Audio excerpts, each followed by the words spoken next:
What's going on, guys? Cameron here with Attack on Anime, and Attack on Anime is here to bring you another anime review. Now, before I start the review, I want everybody to know something about me. I love video games, and when I say I love video games, I love video games. Ever since 2001, when I got my first PS2, it's been just a part of my life. Gaming has just been a part of my life.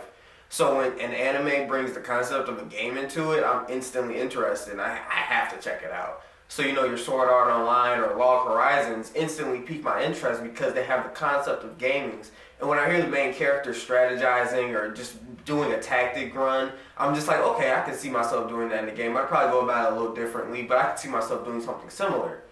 But when an anime brings the concept of a game into reality and makes the stakes even that much higher, I'm even more interested. And that's what the anime I'm going to be reviewing today does.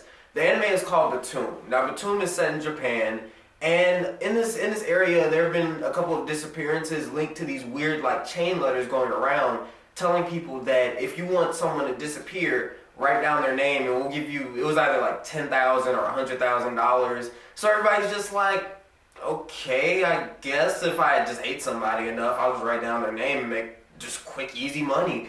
But these people are taken to an island where they compete in a survival match based on a video game in their world called Btooom.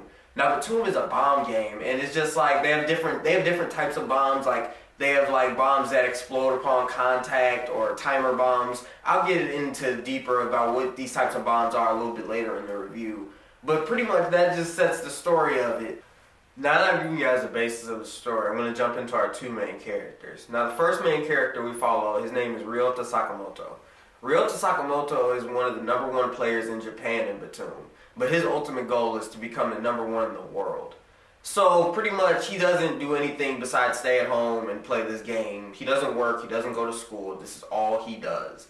And when Ryota wakes up on the island, he's really confused. He has a bad case of amnesia. He can't remember exactly how he got there, but he just knows okay, I'm on this weird island. So he's just roaming the island trying to figure out where exactly he is. And while he's roaming the island, he notices this pouch attached to his hip. Now he doesn't know what's in it. When he opens it, he sees these block-like things. These just weird little squares, and he doesn't know what they are. But after a while of just sitting on the island and he's trying to figure everything out, he decides to just look at what these things are because they're the only things he really has. So he takes one out, he presses a button, and it starts counting down from the number 10. And he's just okay. And he's staring at it until it gets to I think it was 2 or 1, and he was just oh no, and then he throws it and it explodes. And he was just was that a bomb? Was that a bomb? Why do I have bombs? So he's just okay, I don't know why I have bombs, but someone obviously who was obsessed with Btooom is trying to I guess recreate it or something. He doesn't really make that connection at first, but he's starting to kind of think that. And he sees this man walking up, and he's oh God, thank you, someone who's gonna help me. So he's waving to the guy. He's just hey, help me, okay. And then the guy who's standing there reaches for a similar pouch, and Ryota's okay. And then the guy throws something, and Ryota's just oh no, and he dips. And then there's a huge explosion. So he's just okay, this guy is trying to kill me. I've never killed a person before. So Ryota has a hard time adjusting to that survival instinct mode because he's just like I said, he doesn't really leave the house. He's just a guy who plays video games. So he's just I don't know what the heck I'm about to do. This guy's throwing bombs at me, trying to kill me, talking smack he's about to just murder me. So he's just okay, I guess I have to try to fight back or run. So at first he tries to hide, but he realizes this dude is not going to give up trying to kill him. So Ryota does this really good tactic that he learned in the game where he uses one of the timer bombs, and he eventually kills the guy. And he would react how anyone would react who's never killed a person or even been in a confrontation like that before. He barfs, he's just oh my God, I just killed somebody.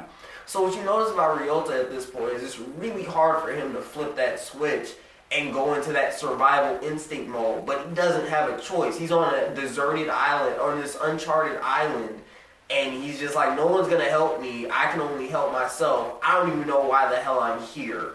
But pretty much that's how Ryota's character is at the beginning of the anime. Now, as far as second main character, her name is Himiko. Now, Himiko is just an average Btooom player. She's nothing like special like Sakamoto. She's not like trying to be #1 in the world or even #1 in Japan. She's just like an average gamer who just plays for fun with her friends. And one day in game, she meets Sakamoto because he comes up to her and he's just like, hey, you want to come play with us? I see you're like a new player to this. And she's just like all shy and stuff. Like, it's like meeting a celebrity kind of. Like, if I was to meet like someone like Barack Obama, I'd just be like, I'm trying not to mess up and offend you in any way. Like, she's just like that. So she's just like, okay, I guess we'll play. And they play a few games together and they become really close friends in the game. She doesn't know him actually outside of the game, but they just become really good friends and really good players together. So after that, she logs off and she goes to meet up with one of her friends, and they go like on a shopping spree, and they're just like she's like getting like this costume that looks similar to her game, or like her gamer costume in the game, and she's just like with her friend, and they're just chilling. They have plans afterwards. Now, when they go to hang out and commence these plans, I don't want to spoil this part because this is where the tragic backstory. This is pretty much what ends her up on the island, and I'm not gonna say what it is, of course. I want people to go out and watch this because this is really, really jacked up. Like, her backstory is pretty jacked up. Like, she had no control over the situation. But fast forward to when she's on the island and she's just like, alright, she's like one of the few people that knows why she's there. Because most people who don't, they get there and they're just like, okay, I know it has something to do with these letters, but I don't know who sent me, I don't know why, but she knows exactly why she's there, and it connects to her backstory, and that's why I'm not trying to spoil that part. It's a really intense, pretty dark part, and I'm just like, whoa, this anime went 0 to 100. So I'm like, okay, this is crazy, guys.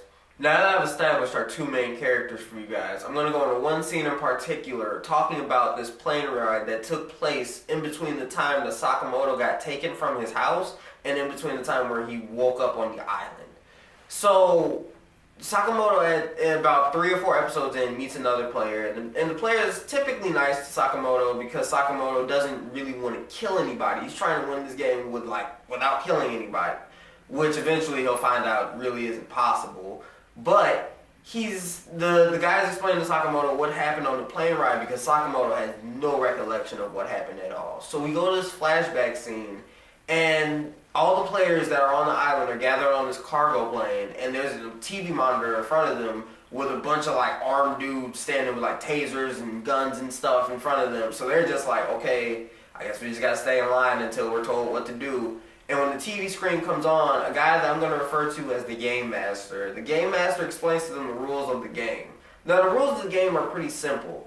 You have these chips in your hand, and you use your bombs to kill other people and take their chips. Once you have a total of 8, including your own chip, then a helicopter will come on the island, pick you up, and take you back home. Pretty simple, right? So pretty much all you have to do is kill 7 other people, which most of the people on the island have no quarrels with. They'll be like, okay, if it's between me and that person, that person's gonna die. I'm not about to die. So he's pretty much getting everybody riled up and like trying to get them to be like, okay, this is your only way off of this island. If you want to go home and see your family and friends, you have to kill 7 other people in order to get off this island. So the Game Master is pretty much being a cheeky dick about this, and he's just like, okay, let the games begin. And he opens up the plane and tells all the guards, push every one of these people out. Like, push them all off the plane. They have parachutes, they'll be fine, they'll land on the island. And that's how Sakamoto ends up on the island. So yeah, guys, that's my review on Btooom. Now, at this point, this is where I like to do a little bit of pro and cons on the anime as a whole. So when you guys go into it, you're not caught off guard by anything that may happen. Now, the pros with anime or things that I like are I really enjoy the inner monologues because it kind of reminds me of one of my favorite animes, which is Hunter x Hunter. And anybody who's watched Hunter x Hunter knows that when they're doing an inner monologue, they're going into great detail about every single aspect of the battle, which I enjoyed about this anime because when Sakamoto would go into his inner monologues, he would pretend okay, I'm in Btooom. What would I do if I'm in Btooom? What strategy would I use right now that I can apply right now? And he's like, he feels so alive when he's doing that.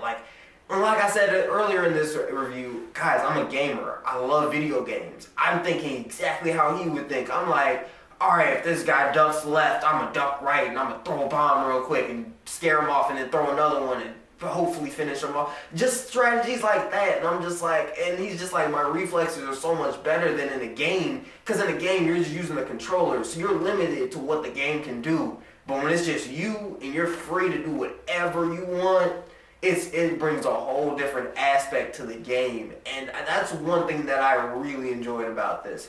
Also, I love the character development. Now, not every character on the island gets a backstory of how they ended up there, but the really important ones that you run across, including the villains, or whatever you want to claim them as, the other survivors, they get these deep backstories, and I just love that character development because you get to really associate with this person and know what type of person this person is, and you start to figure out like, okay, this guy's a douchebag, that's why he gets into the island. This girl was just in a messed up situation, that's why she's on the island. So it's just that type of thing. That's another thing I really liked about it. Now, my only real gripes with the anime are, one, the characters had what I like to call plot armor, and there would be times where Sakamoto would kind of like be standing in one area and a bomb would kind of explode in front of him, and he would kind of like lightly jump back and then just get like knocked back, and I'm just like, no dude, you should be dead. Like, you could have went through more effort to dodge that bomb, but you kind of didn't, but you survived because, you know, you're the main character and all. So that's only one of my real gripes, and the other one is that it left off on a cliffhanger. Now, the reason that I'm kind of mad and not that it left off on a cliffhanger, I'm mad because it left off on a cliffhanger because, you know, I want my animes to have a complete ending. But the only reason I'm not really mad is because I like the anime so much that it pushed me to go out and read the manga. And when I started reading the manga, oh my god, like, I love this manga. Like, the characters get so much more deeper. They start to like come up with different strategies of how to survive. They try to come up with different plans of how multiple people can survive this game. And the manga is still currently ongoing. I don't really know their release schedule. I try to check on it every now and again, but there's never really any new chapters. So I kind of figure like they release a chapter whenever they finish a chapter, but I don't really know how the release schedule works. But the manga I am really enjoying. It's become one of my favorite ongoing mangas that I'm reading right now. But yeah, guys, that's my review on Btooom. Now, there's one more thing I wanted to add at the end of this, and it has nothing to do with Btooom. So if you were just here for the review, you can kind of click off of this. But I just want to take a second to thank everybody who's been giving us positive feedback on our channel and our first couple of videos.